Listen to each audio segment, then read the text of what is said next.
Welcome to garlic kitchen. இன்னைக்கு நம்ம வீட்டுல எப்படி சுலபமா பிரியாணி மசாலா செய்யலாம் அப்படிங்கறத நம்ம பார்க்க போறோம். பிரியாணி மசாலாக்கு நிறைய இன்கிரிடியன்ட் தேவை அப்படிங்கறத நீங்க பார்த்திருப்பீங்க. அதெல்லாம் தேவையில்லைங்க. சிம்பிளா ஒரு 4 ஐட்டத்தை வச்சு பிரியாணி மசாலா சுலபமா நம்ம வீட்லயே தயாரிக்கலாம். பாருங்க, இந்த அளவு 2 பட்டை, ஒரு ஜாவத்ரி. ஜாவத்ரி இந்த அளவுக்கு 1 போதும். ரொம்ப போட்டோம்னா ஜாவத்ரி கொஞ்சம் கசக்க ஆரம்பிச்சிடும். ஸோ இந்த அளவுக்கு ஒரே ஒரு ஜாவத்ரி மட்டும் எடுத்துக்கோங்க.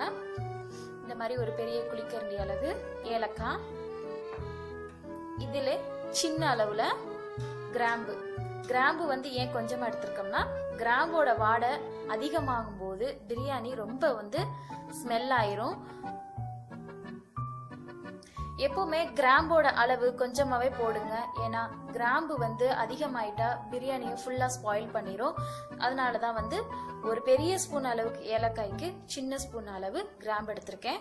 இப்போ இது 4 இன்கிரிடியன்ட் தான் பிரியாணி மசாலாவுக்கு ரொம்ப இம்பார்ட்டன்ட் ஆனது. இப்போ நான் சொன்ன பட்டை, ஜாவத்ரி, ஏலக்காய், கிராம்பு இது 4ஐயும் ஃப்ரை பேன்ல போட்டு கொஞ்சம் லைட்டா ரோஸ்ட் பண்ணிக்கோங்க.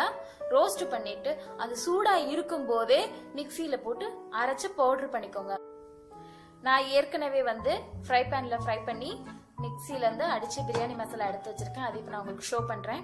ரோஸ்ட் பண்ணி எடுத்து வச்ச பிரியாணி மசாலா ஃபைன் பவுடரா அரைச்சு வச்சுக்கோங்க. இப்ப பிரியாணி மசாலா அரைச்சு ரெடி பண்ணி வச்சிருக்கேன். சிக்கன் பிரியாணி நீங்க செய்யும் போது ஒரு 1/2 ஸ்பூன் போடுங்க. மட்டன் பிரியாணி செய்யும் போது 1 ஸ்பூன் போடுங்க. பிரியாணி ரொம்பவே சூப்பரா சுவையா வரும். வீட்டிலேயே எப்படி பிரியாணி மசாலா சுலபமா தயாரிக்கிறது அப்படிங்கறத இப்ப நம்ம பார்த்தோம். என்னோட வீடியோ உங்களுக்கு பிடிச்சிருந்துச்சுன்னா சப்ஸ்கிரைப் பண்ணுங்க, லைக் பண்ணுங்க, கமெண்ட் பார்ல உங்களுடைய கருத்துக்களை கமெண்ட் பண்ணுங்க. தேங்க்யூ.